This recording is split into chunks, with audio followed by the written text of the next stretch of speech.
안보에 대해서는 더 걱정하지 않아도 되겠다 하는 생각을 가졌고, 미국 정부가 박 대통령을 초청해서 뜻을 같이 하는 약속을 했고, 우리는 새로운 출발을 하게 된 것입니다.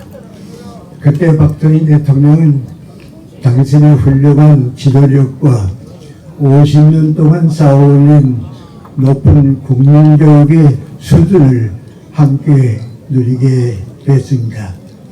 교육을 받은 국민이 없어서도 오늘은 없었을 것이고, 또 박정희 대통령의 지도력이 그때 없었어도 지금 우리는 이와 같은 자리에 서지 못했을 것입니다. 박정희 대통령이 가장 중요하게 성공하고 우리에게 기대를 준 것은 교육받은 국민들과 온 국민들과 함께 잘 살아보자고 하는, 우리 힘으로 무엇이든지 할 수 있다고 하는 통일된 의지를 남겨주었습니다. 그런데 그분의 경제관에 대해서 우리가 오래 받아들여야 할 점이 몇 가지 있습니다. 첫째는 경제는 정부나 국민이 따로 하는 것이 아니고 일체가 돼서 마음을 모으고 배우면서 일하고 일하면서 공부해서 윗사람이나 아랫사람이나 다 교육을 받으면서 경제에 임하자고 하는 노력이었습니다. 지금 그 당시를 살아보지 않은 사람은 아니고 기업인이 한다고 하는 기업의 자율성과 자율심을 키워주었습니다. 그래서 정부는 뒷받침을 하고 협력하고 기업은 경제를 책임받는 일이었습니다. 그때 박 대통령과 함께 일하는 우리 가운데 한 분이 우리 현대 건설의 정주영 회장입니다. 그분이 나를 만났을 때 하는 얘기가 있었습니다. 정부에서 도와주는 기업이라고 하니까 정치인들이 전부 몰려와서 정치 자금을 요청하기 때문에 기업이 마음대로 할 수가 없고, 정권이 바뀌게 되면 내가 기업을 하긴 모르지만 나라와 함께 했던 것은 또 바뀔 수가 있으니까 근심이 된다고, 걱정이 된다고 그랬습니다. 그래서 아마 박정희 대통령을 찾아가서 그 호소를 했습니다. 저보고 하는 얘기입니다. 박 대통령이 내 얘기를 다 들으시더니 화를 내시면서 하시는 말씀이, 경제는 누구를 위한 것이냐, 나를 위한 것도 아니고 당신을 위한 것도 아니고 국민과 민족을 위해서 우리가 모든 정성을 쏟기로 약속하지 않았냐고. 이제 얼마 지나지 않아서 힘들어서 못하겠다고 하는 그 누가 이 나라 경제를 지키냐고. 맞습니다. 정주영 회장이 솔직히 나보고 물고 하니 그 책망 비슷한 권고를 받고 함께 일하겠다, 같이 따라하겠다고 약속하고 돌아갔다고 하는 고백이었습니다. 바로 그것이 기업과 정부가 함께 가는 길이었습니다. 그리고 정주영 회장은 두 번째, 기업은 경제를 위해서 일하지만은 뒷받침을 해야 합니다. 그 뒷받침에 제일 중요한 것은 인재를 키우는 겁니다. 우리에게 부족한 인재는 외국에서 불러들이더라도 인재를 키워야 하기 때문에 가르칠 때 같은 것을 키웠고요. 두 번째는 무엇보다도 중요한 것은 기술 혁신입니다. 경제는 기술을 뒷받침하지 않고는 희망이 없다 그래서 기술 분야에 노력을 쌓게 됐습니다. 그리고 가장 중요한 것은 경제는 국내 문제로 끝나는 것이 아니고 국제 문제 안에서 해결해야 하기 때문에 무역을 높이고 생산을 높여서 국제 무대에 성공하지 못하면 희망이 없다고 하는 것을 알았습니다. 아마 이 몇 가지 박정희 대통령에게 남겨준 경제를 위한 교훈은 변화가 없을 것입니다. 그를 어기게 되면 자유민주주의도 병들지만은 시장 경제를 통한 세계 경제를 위해하기 때문에 우리의 희망을 우리 스스로가 버리는 것입니다. 물론 박정희 정권 때 높은 산이 있으니까 또 그 산 밑에 그림자도 없는 것은 아닙니다. 그 가운데 하나 예를 들어 말하면 노동조합이 생겼습니다. 그걸 박정희 대통령이 이 노동 가치를 살려주고 모든 것은 국민과 후대를 위해서 있다고 하는 뜻을 살려고 하는 희망을 보여줘서 그동안에 좀 어려운 문제를 있고 또 국민들의 오해와 어려운 점도 있었지만은 박 대통령께서 맡은 기간에서는 그 이상의 최선의 길을 다할 수가 있는 기간을 우리에게 모범으로 보여주었고 지금도 우리는 이승만 박사가 남겨준 자유민주주의의 길을 걸어야하고 박 대통령이 남겨준 시장경제를 통해서 국제무대에서 살아야 한다고 하는 이 두 가지 깃발을 내놓을 수가 없고 세월이 지나서 40년이 됐습니다. 지금은 이제는 우리나라는 세계에서 인정받는 민주국가 또 경제대국으로 성장했습니다. 그럼 이제 할 일은 무엇인가? 문화적인 국가가 되고 문화를 세계에 나눠줄 수 있는 책임이 소중합니다.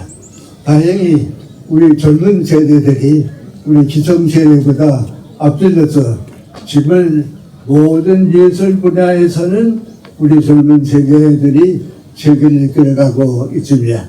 최근에는 우리가 갈망하고 있던 노벨 문학상까지 젊은 작가가 차지했다고 하는 것은 우리 문화의 큰 희망입니다. 이제 우리에게 남겨진 뜻은 세종대왕께서 우리를 통해서 남겨주신 박정희 대통령을 통해서 우리 시대를 이끌어주신 한 가지 뜻이 있는데 그것은 문화와 정신적인 선진국이 돼서 모든 나라에 무엇인가를 베풀어 줄 수 있는 책임은 지금 우리에게 주어지는 책임입니다. 우리는 과거를 돌아보면 박 대통령의 정신은 살지 못합니다.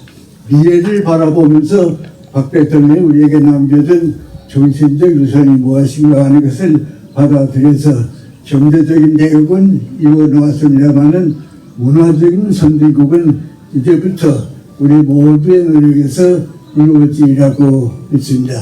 그런 길을 밟아가는 한 과정에 오늘과 이러한 모임을 가지게 됐습니다. 저 같은 사람은 박 대통령과 같은 세대에 불만도 많이 표치하고 비판도 많이 가지고서 살아왔습니다. 또 그렇게 됐기 때문에 오늘의 같은 뜻을 가지게 됐는데 우리 박 대통령의 정신을 앞으로 살려가는 것이지 그대로 따라가는 것은 아닙니다.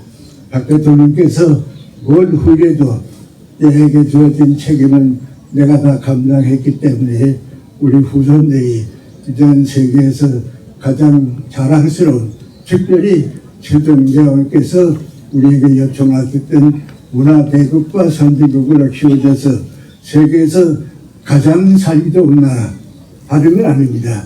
우리 정치하는 사람이나 모든 사람들이 진실과 정직을 지켜야 하고 정의와 공정을 지켜야 하고 자유의 창조력을 살려야 하고 무엇보다도 소중한 것은 분열이 없는 인간애를 형성하는 가장 세계에서 살기 좋은 나라를 만든 것은 지구에게 주어진 것입니다.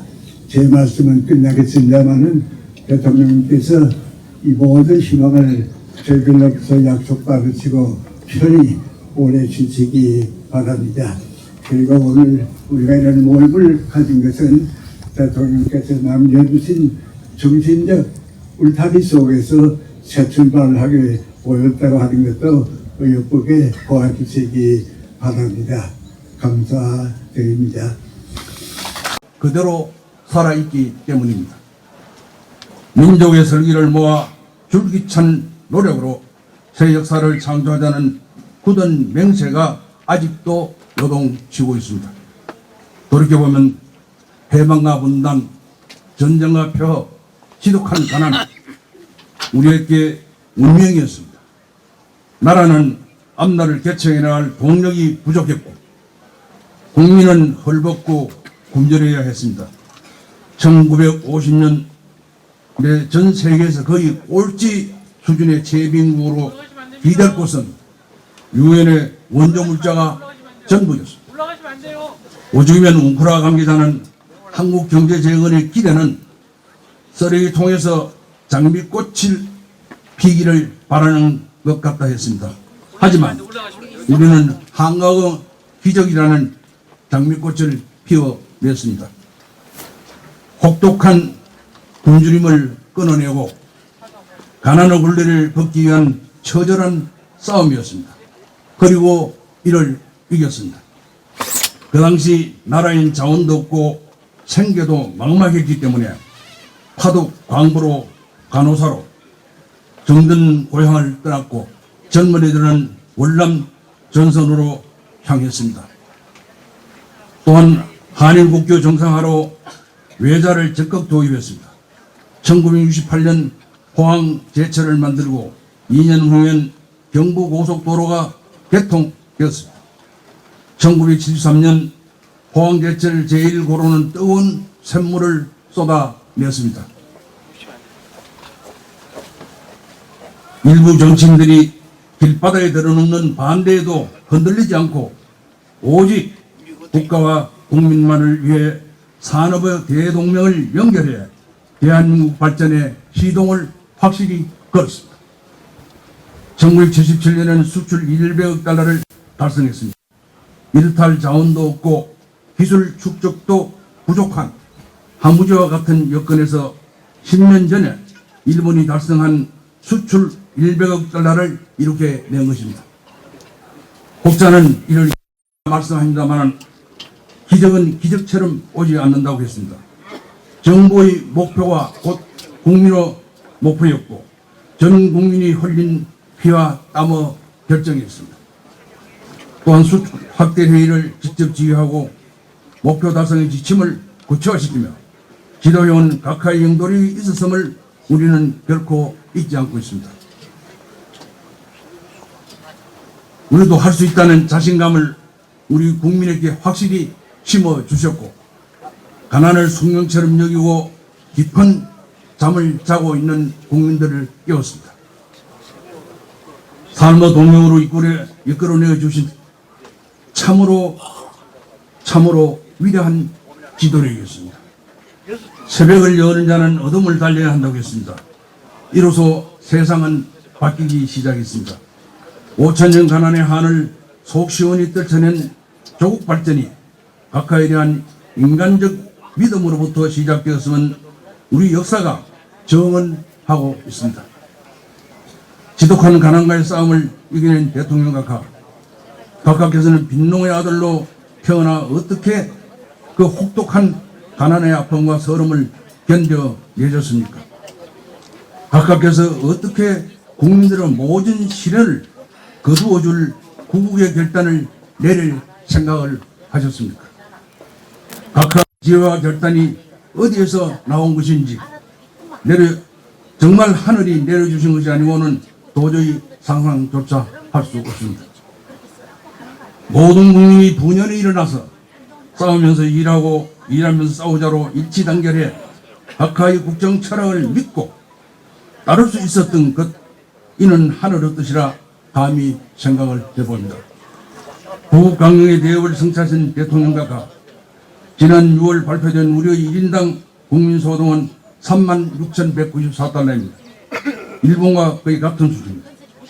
국방군사력은 세계 제6위 수준으로 각하께서 틀을 만들고 그토록 염원하셨던 자주국방의 기반을 구축했습니다. 다만 우리가 분단 79년, 80년의 세월 속에 딱 한 가지 아직도 이루지 못한 것이 있다면 생전에 각하께서 염원하시던 통일된 조국의 모습입니다. 오늘날 북한은 남북이 같은 민족임을 부정하고 있습니다. 통일의 개념도 주우며 또한 두 개 국가론을 동시에 주장합니다. 이에 민주평통 의장신 윤석열 대통령께서는 8.15 통일 독도린을 선언하셨습니다. 자유와 인권의 확장을 강조하며 우리의 통일 의지를 국내에 확실히 천명하셨습니다. 그럼에도 불구하고 국내 일부 세력은 통일을 하지 말자는 안타까운 주장까지 하고 있습니다. 통일 포기이자 영구분단을 획책하는 반헌법적인 주장을 어떻게 함부로 입에 담는 것인지 또한 그 저희가 심히 유감스럽습니다. 무엇보다 또 다른 국론 분열을 조장하는 행위에 규탄하지 않을 수가 없습니다. 역사에는 빛과 그림자가 있듯이 경제 발전을 앞당겼지만 조국 통일은 아직 미완어 과제로 남아 있습니다. 각각께서는 나의 소원은 이 땅에서 가난을 몰아내고 통일 조국을 건설하는 것이라 말씀하셨습니다. 오늘 우리는 각하를 기리는 추도에 머무르지 않고 각하 생전에 못다 이룬 과업을 이어가기 위해 새로운 각오를 다집니다. 지금 국민을 불안케 하는 거짓과 선동도 있지만 우리는 가장 근본인 헌법 정신에 따라 각하의 뜻을 받들어 통일이라는 국가의 공동 목표를 향해 흔들림 없이 나아갈 것입니다. 자유, 평화, 번영의 통일 대한민국을 이루어가는 것이 이 시대를 살아가는 우리에게 부여된 역사적 과제라고 생각을 합니다. 각하의 뜻을 이어가는 국민의 도리이기도 합니다. 유엔을 비롯한 세계 자유국가가 바라는 일이기도 합니다. 우리는 민심을 하나의 통일 에너지로 모아 대통합에 앞장서겠습니다.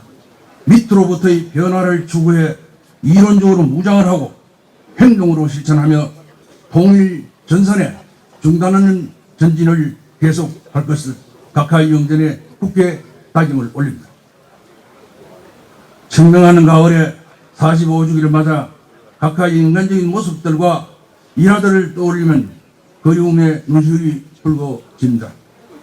선글라스를 쓰고 국토 현장을 확인하시던 모습, 논두렁에서 농민들과 막걸리를 나누시던 장면, 청와대 화장실 변기 물통에 벽돌을 넣어 수돗물까지 아끼셨던 세심함, 사무치도록 그리운 각하, 혼백이 있다면 각하께서 떠난 고향 상무동에 또 각하의 손길 닿지 않는 곳이 없는 이 땅, 깊어가는 가을을 극히 보시고 계시지 않습니까?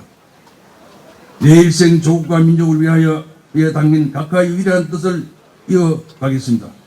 부디 양이분께서는 하늘에서 저희들을 지켜봐 주시고 이 나라를 굽어 살펴주시기를 무릎 숙여 빕니다.